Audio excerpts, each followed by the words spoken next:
entra dentro de la ideología, eso es un poco, dijéramos, tibio.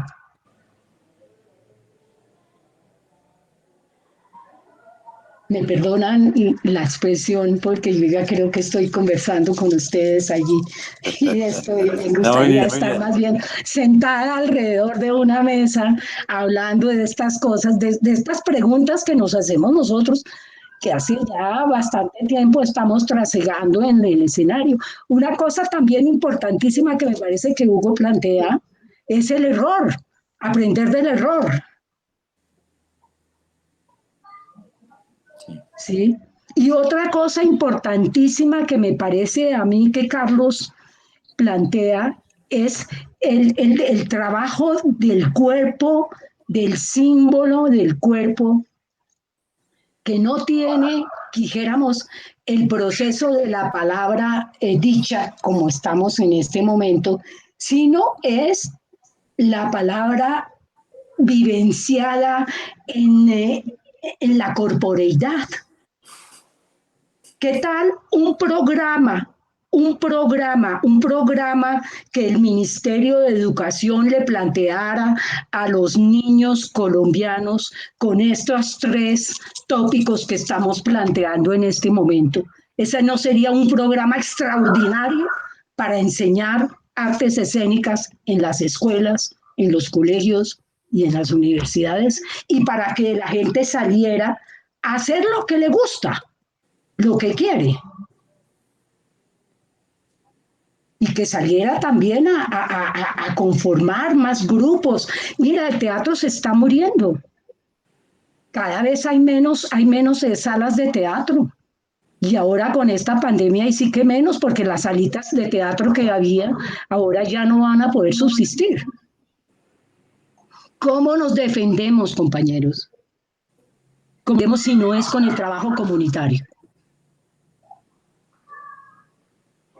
¿Cómo nos defendemos? Si no es yendo a los barrios, volviendo a lo que hicimos hace muchísimo tiempo, yendo a los barrios, congregando la gente, trayendo la gente, haciendo experimentos de diversas tonalidades estéticas. Es que la estética no es una. El hecho de que yo practique este tipo, dijéramos, de programa, que lo llevo en mi cabeza desde hace muchísimo tiempo, no quiere decir que sea lo único y que sea la única escuela.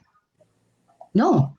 A mí me gustaría entrar en una escuela multicolor como una maloca, donde en una esquina esté el teatro colectivo, en otro esté el teatro corporal, en otro esté la música, la danza, esté la plástica, ¿sí? Y esté la poesía, la poética, la poesía. Esa es realmente la escuela que necesitamos. Y esa es la escuela que se basa en qué? En la tradición popular, en las tradiciones, en lo colectivo. No hay otra, no hay otra. Es muy difícil enseñar teatro a larga distancia, eso es casi, es materialmente imposible, es imposible. La gente necesita sentirse, sentir el olor, el sudor, la mirada, tocarse, qué sé yo, convivir el escenario, vivir el escenario. Ahí. Muy bien.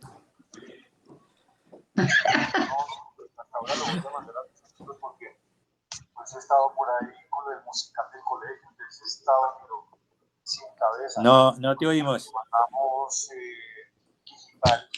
Carlos, ¿estás hablando? No, no te Bueno, oímos. yo no estaba hablando. Para complementar un poco la maestra Rosario sobre los trabajos. ¿Estaba hablando? ¿No me oían? Ay, Dios mío. No, sí te oímos. Sí te oímos. Sí. Sí. ¿Alguno de los maestros quiere complementar lo que dice la maestra Rosario? Sí, yo quisiera, claro, es que siento que la maestra Rosario genera pensamiento o sea, te provoca, te invita a pensar y a reflexionar. Y claro, me mueve muchas imágenes, digo, claro, de repente hay cosas que uno intuitivamente piensa, sueña, defiende, cuando está pues, digamos, en el cotidiano. Yo sigo pensando en las referencias, ¿no? Digo que hay proyectos que sintetizan o que también hacen referencia a eso de una forma muy concreta, muy práctica. Por ejemplo, lo que hace nuestra gente en Medellín, lo que hace Hugo Blandón, lo que hace Orlando Cajamarca en Cali y muchos ejemplos en el país. Y uno ratifica que sí, que es un trabajo de base sumamente esencial y profundo y que va dejando huella, porque tú ves en esos proyectos al niño que empezó estudiando teatro y luego al joven y luego al director y luego al dramaturgo y al líder de otra comunidad, pero que empezó en esta comunidad de acá. Claro, es un trabajo muy largo, fundamental, necesario, pero siento que siendo también como realistas, yo creo que sí, el teatro genera pensamiento crítico, y eso no le conviene a esta sociedad.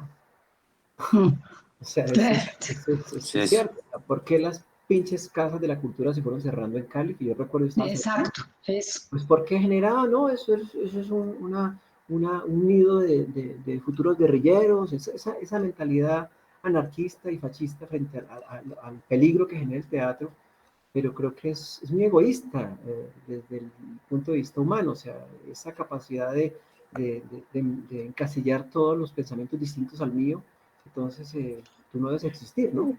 Y eso creo que nos ha permeado duramente. Digo, el teatro, si no ha tenido esa evolución, digamos, y esa presencialidad en el país que todos anhelamos, porque a este país no le interesa. A este país no le interesa que haya tantas casas de la cultura, que haya tantos líderes y artistas que cuestionen el sistema, porque eso, el arte y el teatro genera pensamiento crítico. Más allá de la visión farandulera de querer hacer teatro para pasar en televisión, el otro teatro es un teatro que te pone preguntas frente a la sociedad, y eso me parece que es muy importante, digamos que creo que es la esencia de lo que hacemos, ¿no? A mí me quedan palabras, digamos, trato de extraer palabras que son para mí importantes, y es esta idea de trascender las referencias, ¿no? A las que un poco hacía alusión Hugo, ¿no? Que me parece que son muy importantes.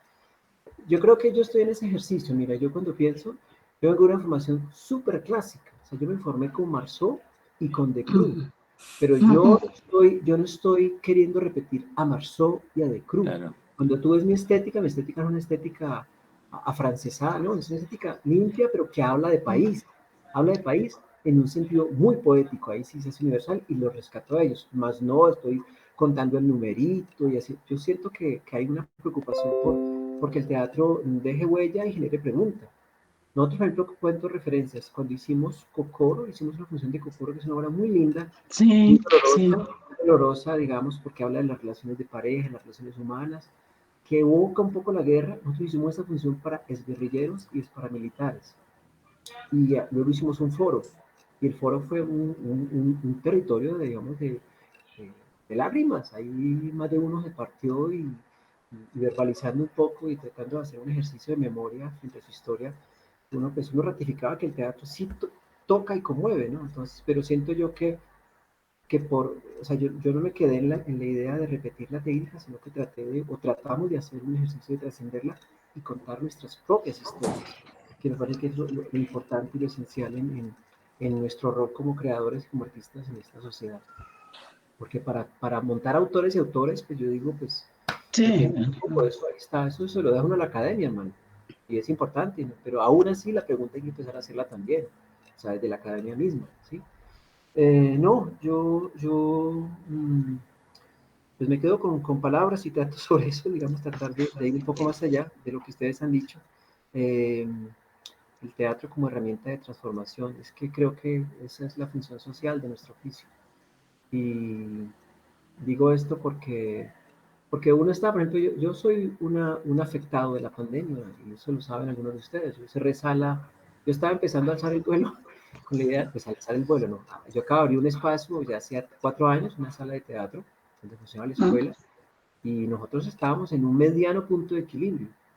y en julio entregamos la bodega, con todo el dolor del alma, pero también dijimos, o sea, yo no puedo Sí, quitarme en la espalda la responsabilidad que finalmente creo yo le pertenece al Estado y es hacer otro pulmón artístico para la ciudad. Y dije, pues yo no puedo, me estoy quebrando, casi 8 o 9 millones de pesos mensuales. ¿Quién puede con eso? Es muy duro. Entonces, pero ahora sí, sigo soñando y pienso ahora en la ruralidad. Digo, pues sí, hay que entonces volver a intentarlo, pero pues a ver qué pasa si uno permea y trata de hacer el mismo ejercicio en el campo, en la relación con la naturaleza, con lo que es la maestra Beatriz Camargo, ¿no? A ver si logramos Beatriz, claro, claro. un proyecto parecido que siga permeando y pues darle un poco todo eso que tenemos a una comunidad, intentar transformarla desde el arte, porque sigo creyendo que eso es esencial y somos esenciales a pesar de las dificultades, pues ahí estamos intentando hacer país, diría yo. Pareciera un discurso repetitivo. Huguito. Primero el moderador. Qué pena, perdón. No te oímos nada, negro. No te oímos. Tienes rojo. Que la Ya. palabra que se la mandaron a usted, cuéntenos también cómo a partir de lo que ha complementado maestro Carlos sobre lo que dijo Rosario un poco. Bueno, pues nosotros creemos que tenemos y nos hemos formado con una actitud que es la de encontrar las cosas en el escenario, utilizando nuestra intuición, utilizando nuestro olfato, como una medida de posición frente a la sociedad. ¿Cómo el actor toma posición frente a una obra, frente a un espectáculo que está presentando a un público determinado, al que sea? Esa posición del actor es lo fundamental para nosotros, porque es allí donde el ser humano encuentra una manera de respuesta a lo que sucede en la sociedad y a que el actor tenga un sentido de pensamiento en el escenario frente a la sociedad. ¿Cómo indago esa sociedad? ¿Cómo la combato incluso? ¿Sí? ¿Cómo me comporto frente a esa sociedad? ¿Y cuál es mi posición como actor frente a lo que sucede en nuestra sociedad? Porque nosotros hacemos obras, pues digámoslo, de un corte muy de la época, de esta época. Nosotros, por ejemplo, ahora tenemos una obra que se llama Me llamo Pablo, ¿y usted? Y son unos personajes que están buscando el espacio de la inteligencia. Entonces, ¿cómo el actor, frente a los planteamientos del dramaturgo, puede llegar un momento a hacer lo que le dé la gana, pero con esa camisa de fuerza que es la obra? ¿Sí? Porque si no, trabajaríamos en un permanente elemento de la improvisación, lo cual a mí me gusta mucho, pero hay reglas del juego que cumplimos y que nos ponemos de acuerdo para hacer un trabajo no con una metodología colectiva, sino con una actitud colectiva. La metodología, pues, de alguna manera debe estar por ahí, ¿sí? Porque uno tiene que trabajar y seguramente inconscientemente tenemos algún rasgo metodológico, pero no es una actitud que nosotros nos la propongamos, sino que seguramente debe estar por ahí flotando. Pero siempre lo importante es eso, porque la acción política influye todos los días sobre nosotros, sobre nuestro cuerpo, sobre nuestra manera de dormir, sobre nuestra manera de relacionarnos con los vecinos, etcétera, etcétera, etcétera. Entonces, creemos que la actuación es un elemento que tiene que ser profundamente político. El arte del teatro, sin perder la línea teatral nunca, pero sí impregnada de ese elemento que nos permite luchar con la sociedad desde el punto de vista teatral, ¿sí? Cómo tenemos un punto de vista de nosotros, que no es solamente la del director ni la del autor, ni la de la moda, Nunca. Hemos hecho una obra de teatro en el García Márquez en 40 años, 41, estamos cumpliendo este año, que sea de moda, que tenga que ver con lo que no es que está de moda Shakespeare, entonces no, vamos a hacer un Shakespeare. No, nunca, nunca, porque nuestros tobillos, nuestros codos, nuestras rodillas, nuestras orejas no nos lo permiten. Porque, por ejemplo, yo soy un indio de Tocaima y como tal me comporto. Yo no nací en Moscú, ni nací en Madrid, ni nací en París, ni mi abuelito era irlandés, no. Soy un indio de Tocaima. Y como tal me comporto. Y en el escenario me pasa igual. Y en las obras que escribo, y etcétera, etcétera. Porque creo que esa es la única manera de uno, pues, estar en una sociedad y manifestarse en la sociedad y tener un punto de vista en la sociedad. Nunca en la mitad. Nunca hemos estado en la mitad. ¿Sí? Siempre hemos estado de parte de las causas más difíciles y complicadas, porque eso es lo que nosotros queremos, ¿no?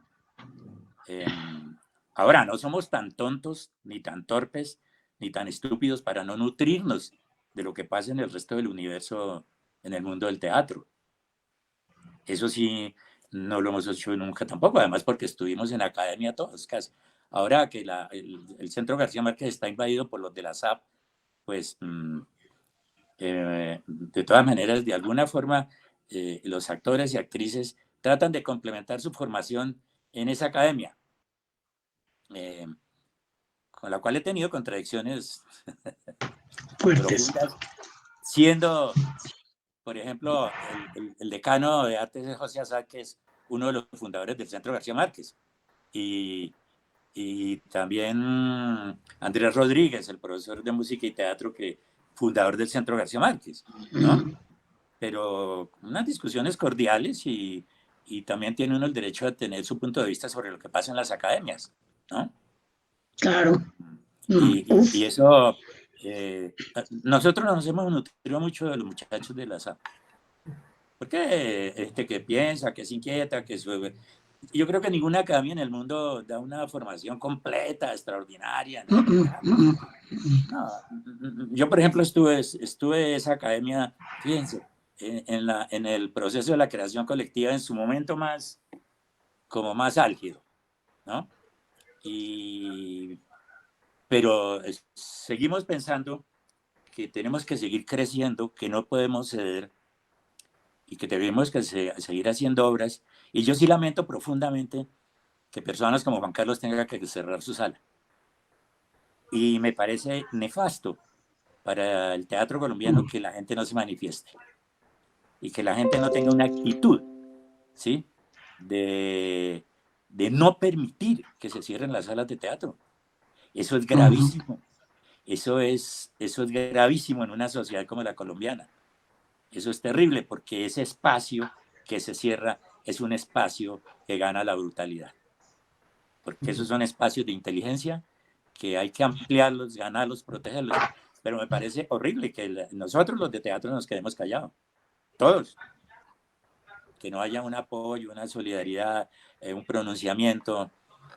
Eso me parece que es muy fatal. Y en este momento se presenta mucho. Porque en este momento los ejes de dominación por parte del Estado, que son el Ministerio y Artes, que colaboran de alguna forma, en algún porcentaje, para las salas de teatro, para algunas, no para todas. Hay que dar una pelea mucho más grande. El problema no es un programa anual para entregarle 50 millones de pesos a una sala de teatro. El problema es un problema de estructura social en la educación, como ustedes lo han planteado, y en la misma sociedad, ¿sí? Que la comunidad tenga acceso a ver teatro, a estudiar teatro, etcétera, etcétera. Al arte. El arte, creo que no, yo no sé si la palabra teatro aparezca en la Constitución. Creo que no. Yo creo que no existe en la Constitución de Colombia. No, no, no, no. Pero todas, hace 50 años, cuando yo estudiaba en la escuela de teatro, creo que éramos más unidos porque éramos mucho menos. Cuando yo empecé a estudiar teatro en Bogotá, había 4 o 5 salas de teatro. Creo que 5, que era el TPB, la Candelaria, la Mama, el local y el Taller de Colombia, creo. No había más. Hoy hay muchas, pero también se cierran muchas salas.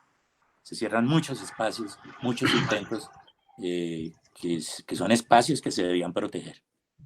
Bueno, hasta ahí llegó.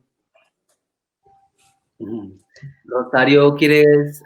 Sí, a mí me parece algo supremamente grave, y es que quiero decir que yo he presenciado desde que llegué de la Escuela de Praga una ausencia de solidaridad evidente con las salas de teatro. Y yo creo que esa es una debilidad nuestra, de la gente de teatro, de escondernos en nuestro nicho, de no defender al actor, de no defender las salas, de no defender, dijéramos, inclusive a las personas que nos hacen el aseo, que nos hacen... A mí me parece que no somos colectivos, por eso yo pienso que el concepto de comunidad tiene que acercarnos más en ese sentido de la lucha. Y no nos creemos trabajadores, no nos creemos obreros. Tenemos ese complejo, dijéramos, Arribista. arribista, y a la vez un complejo un poco de derecha, ¿no? De que somos artistas, de que nosotros vivimos de las poses, de las cosas espirituales, de la espiritualidad, y que no hay, dijéramos, forma de que nos sindicalicemos. No. Yo siempre se lo he dicho con todos los que he trabajado en escena, que es importantísimo ser obrero, que viva la clase obrera, sí, ser obrero, y estar sindicalizado, y establecer nuestros derechos como nuestros deberes. Claro. Por eso es que, mira, el Ministerio de Cultura no tiene nada que ver con el Ministerio de Educación, solamente tienen para hacer la burocracia.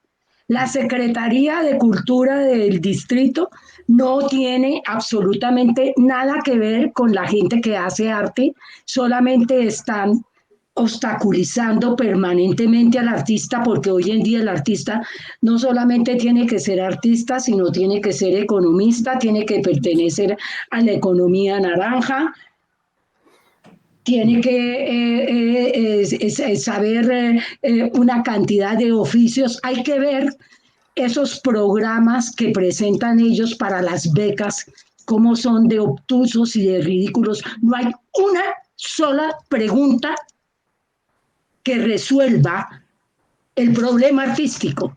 No hay. Todas son unas preguntas completamente, dijéramos, manipuladas, y donde se ve, en el fondo, que ya tienen escogidas las personas para que ganen esas benditas becas, que son unas limosnas. Entonces, estamos en peores situación. Yo sí creo que es importantísimo que haya una congregación o un sindicato, o yo no sé qué diablos, cómo lo llamarán, para defender los derechos de la gente de teatro y los derechos del público. Y la responsabilidad estatal que tiene el Estado con la cultura,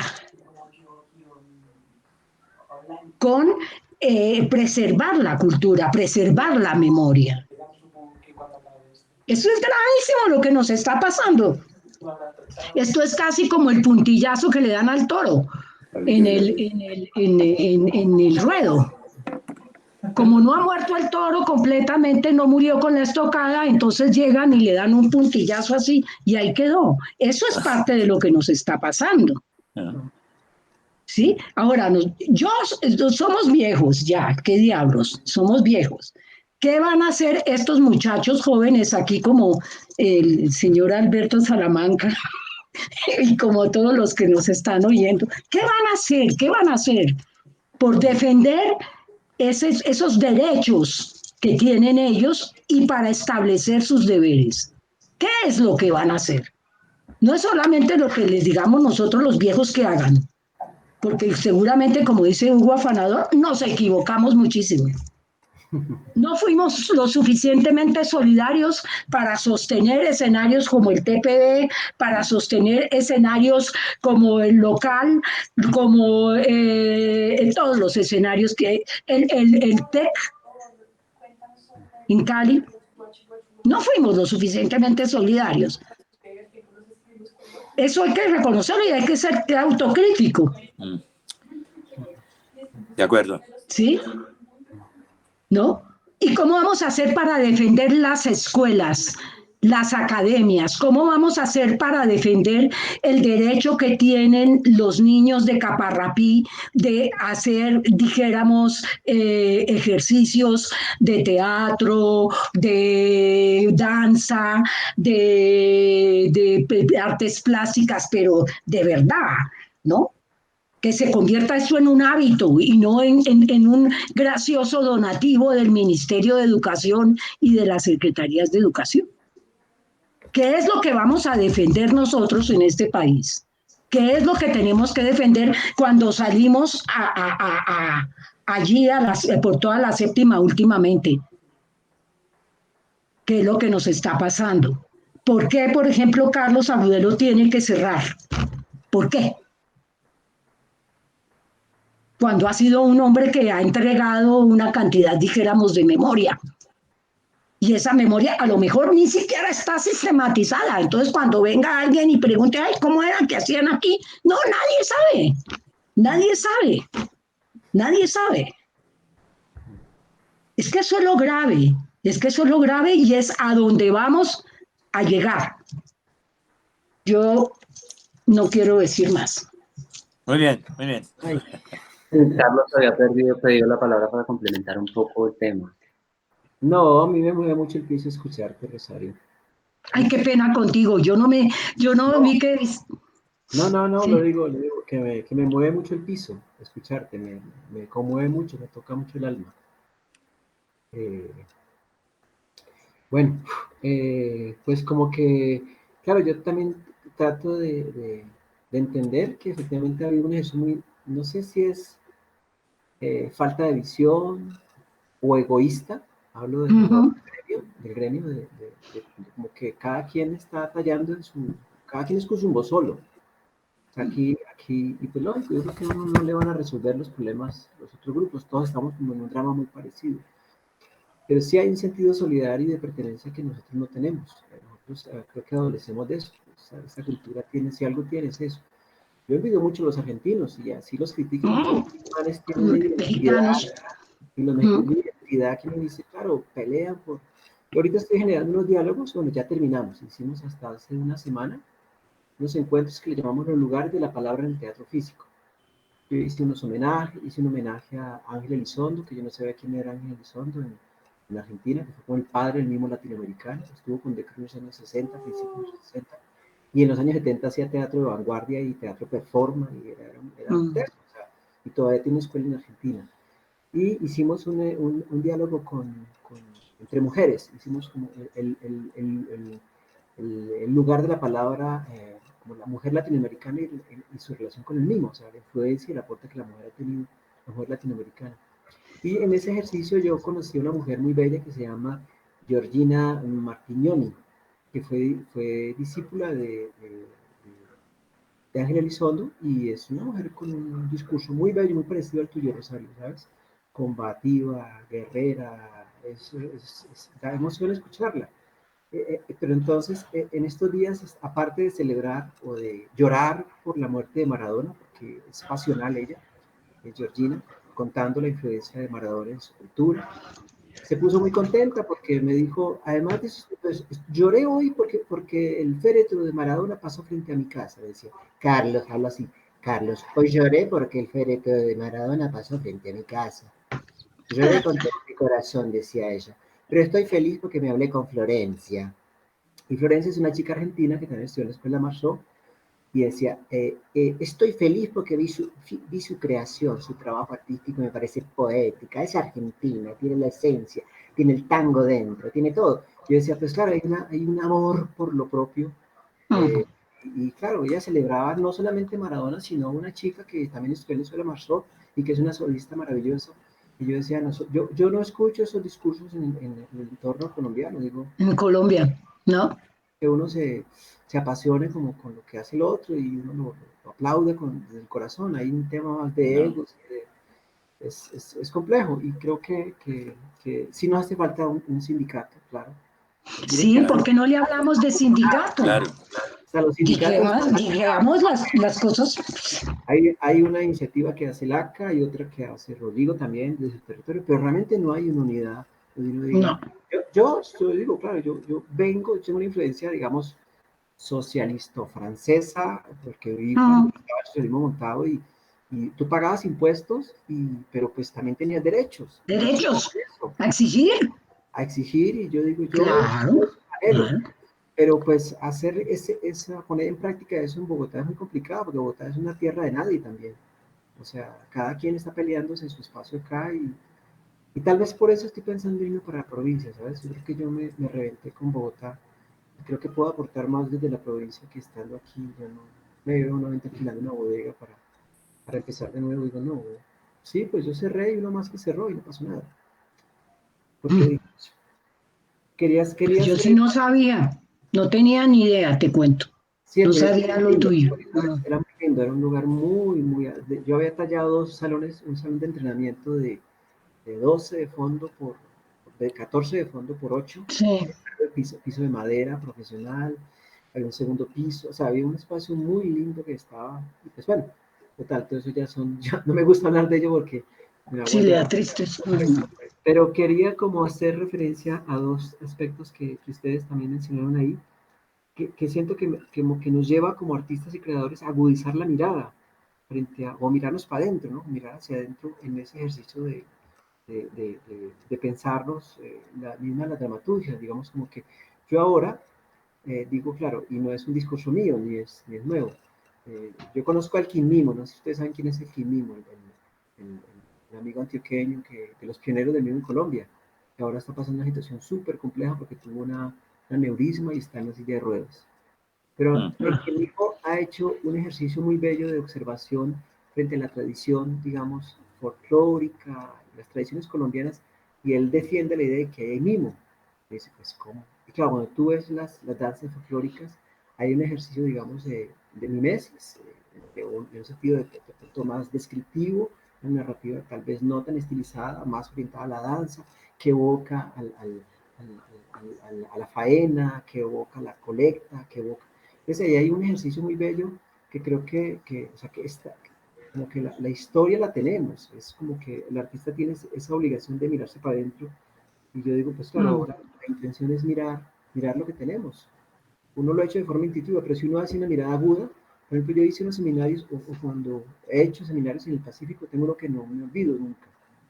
Yo trabajo mucho en las acciones físicas, ¿no? Entonces me acuerdo que hice uno con personas mayores. Había una señora de 63 años, una matrona así, una afro inmensa, grandísima. Entonces, y hace el ejercicio de barrer con sus pies el piso y se agachaba, Mm. Ay, sí. y le Mm. dije que hacía así, y luego hacía. Yo le he pedido que me traduzca qué quiere decir esa. Me dice, no, es que yo estoy limpiando la arena con los pies, la estoy barriendo. Y yo, la pepita que brilla, yo la recojo. Yo me doy cuenta que una pintica de oro y la muerdo. Porque encontré el oro. Esa es mi acción física, decía ella, la señora. Divina. Ah, Ay, es una ah. historia y todo está ahí. Es más como tú extraes, como tú succionas esa esencia que está ahí, pues le das esos retoques artísticos para que eso sea realmente poético y trascienda. Y todo está en la tradición también, ¿no? Dice, claro, y hay tradición. No, me Mm. alegra escucharles, me apasiona mucho, ¿sabes? Escucharte, maestrísimo, y Huguito también. Ah. Porque ustedes son, finalmente también son las referencias para uno, creo que es un tema generacional, ¿sí ven? sea, uno es producto de una historia. Yo defiendo ese de los maestros no como un protocolo, digo que uno es eso, uno es lo que uno vio, lo que uno aprendió y vivió, y pues uno está intentando seguir tomar el relevo, que es lo que le toca a los pelados ahora, y la pregunta que tú Mm. lanzas, pues también está fundamentalmente para ellos, porque ¿qué va a pasar con nuestro lugar en la sociedad? ¿Qué va a pasar con el teatro? ¿Qué va a pasar? Está muy duro, está muy duro, está muy, Mm. muy complejo. Bueno, quiere decir que en esta virtualidad, en esta actualidad, que es un teatro que cambió su rumbo, que cambió las formas de presentarse, debemos como colectivos teatrales y como colectivos de la comunidad generar como esa empatía de solidaridad, pero desde el mito y el rito que viene una memoria, como la unión, como olvidar este consumo del cual nos están agarrando para volver a un trabajo más común, más comunitario, como realmente nació el teatro, que era trabajar en el barrio, como generar los cambios que de verdad necesita la transformación. En esa medida, entonces, las metodologías tienen que tienen que salir a partir de la solidaridad, tienen que salir como a partir del juego, tienen que a partir del colectivo en esta modernidad de cambios. ¿Qué más se les ocurre a usted como metodología para abordar desde la práctica teatral en el entorno comunitario? Yo creo que lo fundamental es la educación.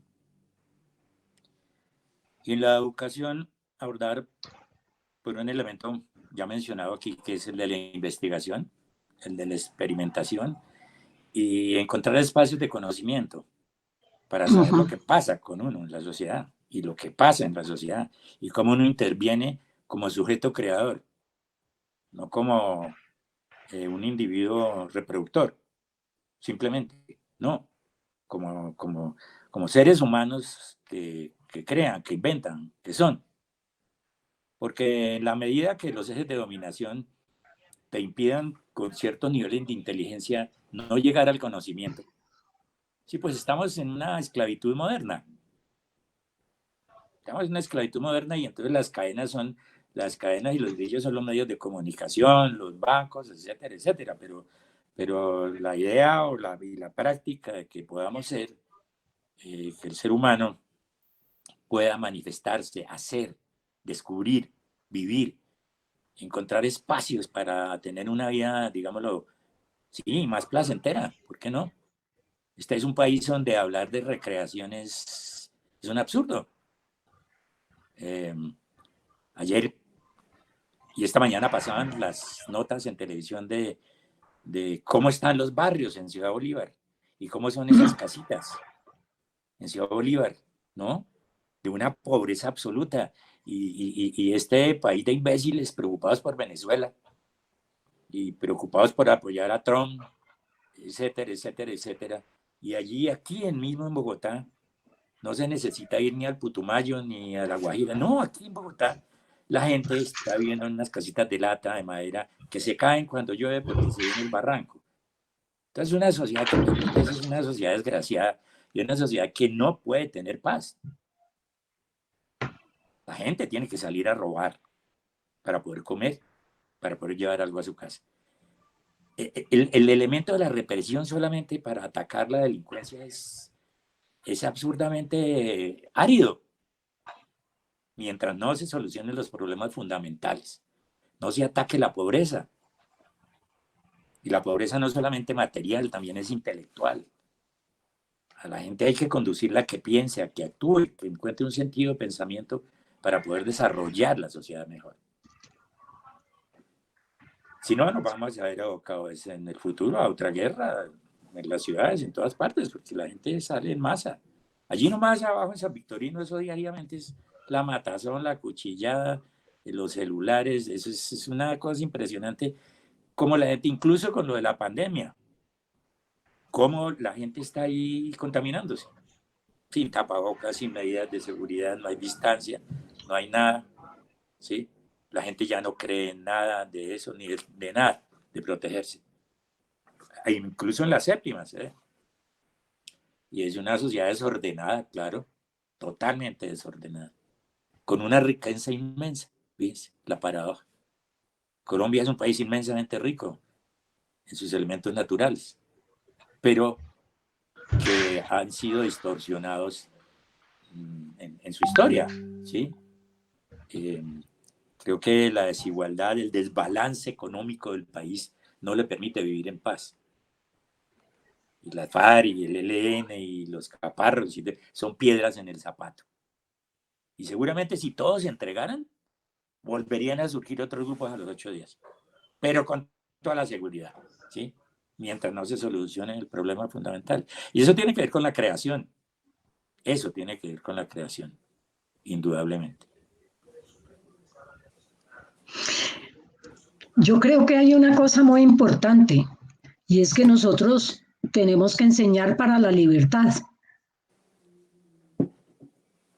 Tenemos que dejar de pensar que la libertad es una utopía y que la libertad es posible. Hay que, es decir, el escenario es un sitio donde uno experimenta mucho la libertad y también experimenta también el dominio de otros sobre uno. Entonces, ese proceso dialéctico de la utopía de la libertad y el ser realmente libre en un momento dado en el escenario, que es cuando uno se sube y actúa, es libre.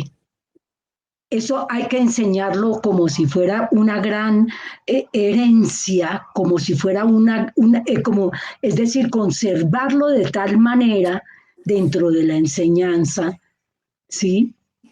Que no sea posible que lo vulnere la esclavitud. Colombia es un país de esclavos. Claro. ¿Sí? De esclavos. Y entonces tenemos que pelear es por la libertad. Pelear por la libertad de crear, por la libertad de ser, dijéramos, auténticos, por la libertad de no tener ese freno de que si hago esto, ¿será que me critican así o no me critican? Es decir, el problema de la competitividad es lo que más me preocupa a mí, porque cuando se hacen la gente competitiva, esclaviza a otra. Claro. Y se siente superior a otra. Y nosotros en lo colectivo necesitamos que todos tengamos la posibilidad de expresión y la posibilidad, dijéramos, de ese espíritu crítico. Por eso es que el teatro es maravilloso, porque tiene géneros. Es decir, está la comedia, la tragedia, la tragicomedia, está lo simbólico, está lo realista, está lo surrealista. Es decir, miremos la historia del teatro no occidental, sino de todo el teatro del mundo. Del mundo. Miremos lo que hacían los aztecas, por ejemplo, lo que hacían los mayas, las ceremonias de los mayas, lo que probablemente harían aquí los muiscas cuando recorrían toda la sabana y todo el altiplano cundiboyacense, recorriendo y recogiendo los pasos de Bochica como el ser civilizador que consideraron. Recogiendo, por ejemplo, la salida de esa mujer exuberante con unos senos inmensos, que trae un niño en brazos, que lo amamanta y procrea el mundo y después regresa y los dos se convierten en serpientes. El culto del agua, el amor por el agua, que es lo que tienen ahorita en este momento, o tenemos todos los que aspiramos a que este país no fenezca. ¿Sí? Todas esas experiencias, todas esas historias, todas esas leyendas que tienen un sabor a tierra, que tienen un sabor a maíz, a papa, a tubérculo, todo eso, ¿cómo ¿cómo se puede hacer si no es teniendo esa libertad? Si al niño no lo enseñamos a ser libre, va a salir siendo un esclavo. Si el joven no es libre, es un esclavo, como lo han sido el resto de gente. Entonces no hay rebelión. Todas estas manifestaciones que ha habido aquí, ¿qué nos dicen? ¿Qué es lo que necesita la gente? ¿Qué está pidiendo la gente? ¿La libertad? Mm.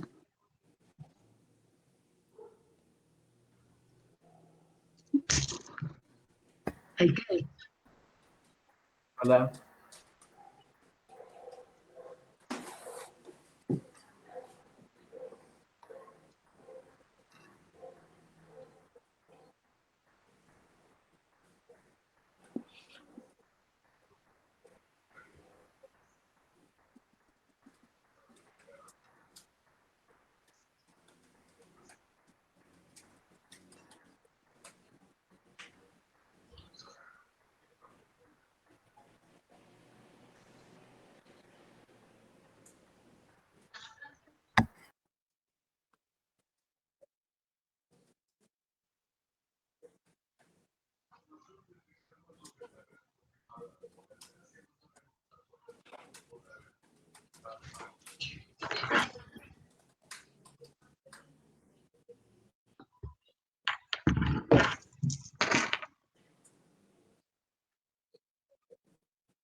Me gustaría tal vez empezar. Es que hay un ruido por allá, yo casi no escuché en algún momento, no sé dónde fue aquí, que le fugan algunos audios por ahí, en el micrófono. Yo diría, bueno, es que quería como hablar de lo anterior, pero yo diría que a esos líderes, a esos artistas que están intentando sembrar en, en, en, en regiones con la comunidad, que hay que creer, en medio de todo que hay que creer. Y creer pensando que la respuesta no es inmediata. O sea, porque lo sabemos, ¿no? Tú puedes trabajar seguramente con un equipo de gente, 20 personas, y sabes que de esos dos van a ser bellos seres humanos, van a ser seres humanos que transforman la sociedad o que los salvan de la sociedad, de la que escogen como camino y como opción de vida, no necesariamente el arte, pero ser buenos seres humanos. En esa medida creo que es un ejercicio de siembra a futuro. Esto no es para allá, o sea, tú no permeas una sociedad. Por eso muchos proyectos que en Bogotá no se han caído porque no han tenido la continuidad. Sí, hay proyectos que no me acuerdo cómo era que se llamaba, creo que eran los CREA, y llegó otra alcaldía y pues, se cayó. Y resulta que esa población que quedó iniciada con el arte, pues muchos quedaron traumados, pues porque los dejaron iniciados. Y creo que ahí hay Pero es una visión de país y humanista. O sea, yo digo, si uno lidera, si un político lidera y no tiene esa conciencia, pues ahí no va a pasar nada. O sea, ahí no va a pasar nada como con el impacto, porque el impacto no es inmediato. Yo pienso que un poco también retomando de lo que hablaron ahorita, que es más económico sembrar arte que, que reprimir, encarcelar y regenerar adictos. Claro. Es mucho más económico. Y en esa medida me parece que es una visión muy estúpida y muy poco futurista cuando sientes que si no atacas la enfermedad ahorita, después no la manejas. Y lo que dice Hugo es cierto. Uno sale y para mí Bogotá es una bomba de tiempo. Eso está ahí esperando a estallar. No lo controla ni el SMAT ni lo que, o sea, olvídate. Porque la gente vive mal, vive con carencias y pues se genera todo. Está la delincuencia común, pues porque hay necesidades, aparte de económicas, espirituales, humanas, Fundamentales. que pensársela, y creo que en esa medida les falta visión a los que lideran y a la gente que está ahí arriba, pudiendo hacer un cambio radical, pues pierden ellos también luego, ¿no? Pierden ellos también luego. No, yo quería hablar de las modas, pero como que el tiempo ya no nos da. Las modas en el arte, porque es lo que me preocupa también, siento que hay una tendencia a pegarnos de la moda y la moda se vuelve todo, ¿no? Y eso Sí. también en la academia, yo también tengo mis peros con la SAP, te lo digo. A mí los discursos postdramáticos en un pregrado me parece que no caben, no son pertinentes. Eso hay que esperar a que el chico... Pero es otro tema. Otro tema. Otro tema. Ya. No, muchas gracias. Yo pues espero poder haber aportado algo en esta conversación, pero creo que escuchar a la maestra Rosario Villalugo para mí es toda una maravillosa enseñanza de vida. Me alegra, a mí me reafirma, ¿sabes? Al escucharlos a ustedes, me reafirma en que la bandera no hay que soltarlas. Y bueno, hay que seguir. Hay que seguir. Pues sí, maestros, yo considero que este tema da para mucho más. Creemos que podemos reunirnos en una ocasión más adelante para seguir conversando de cómo la sociedad y el teatro deben reconciliarse. Asimismo, cada uno de los grupos de teatro y cada uno de los individuos que hace teatro en este país, digo en el mundo, también debe reconciliarse, volver al trabajo en colectivo, que es lo que hace que una familia creativa genere vínculos más allá de los afectivos, más allá de la imaginación. Porque lo creativo, como todos sabemos, tiene el noble poder de transformar. Nos ha transformado a cada uno de nosotros que estamos aquí. Nos ha transformado durante un gran número de la vida. Entonces, ¿cómo volver a que la sociedad respete el mito y la memoria de la unión, de la solidaridad?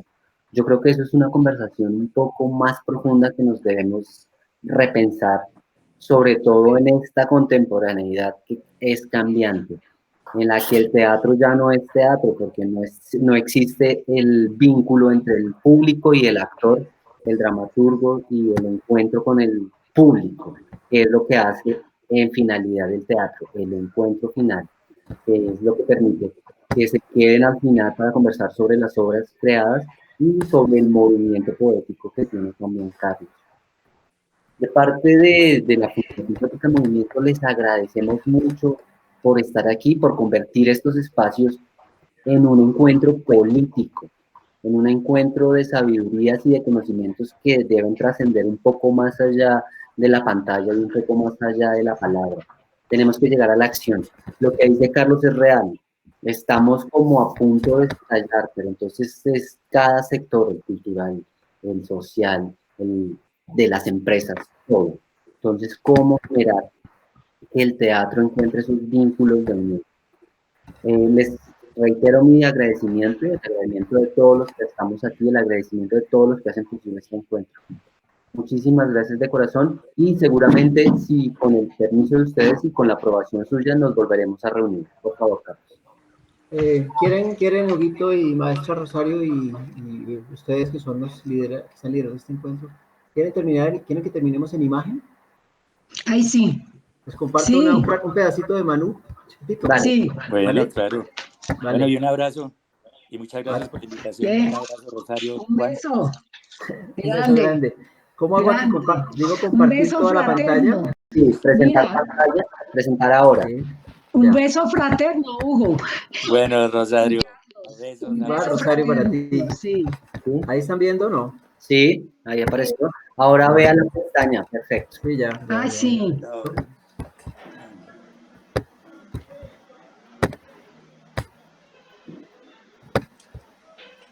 Ay, no escuchamos.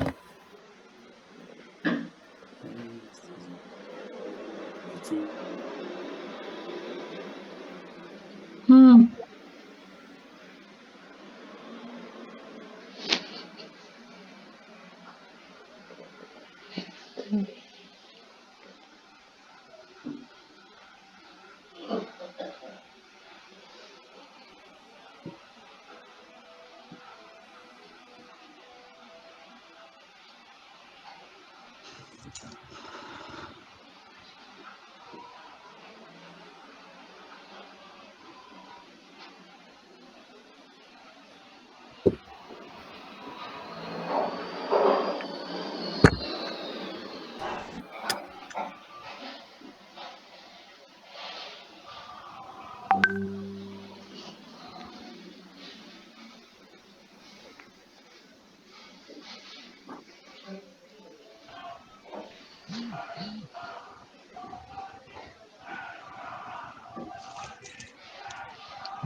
Andrés, ¿estás ocupado? ¿Estás ocupado? Ah, bueno.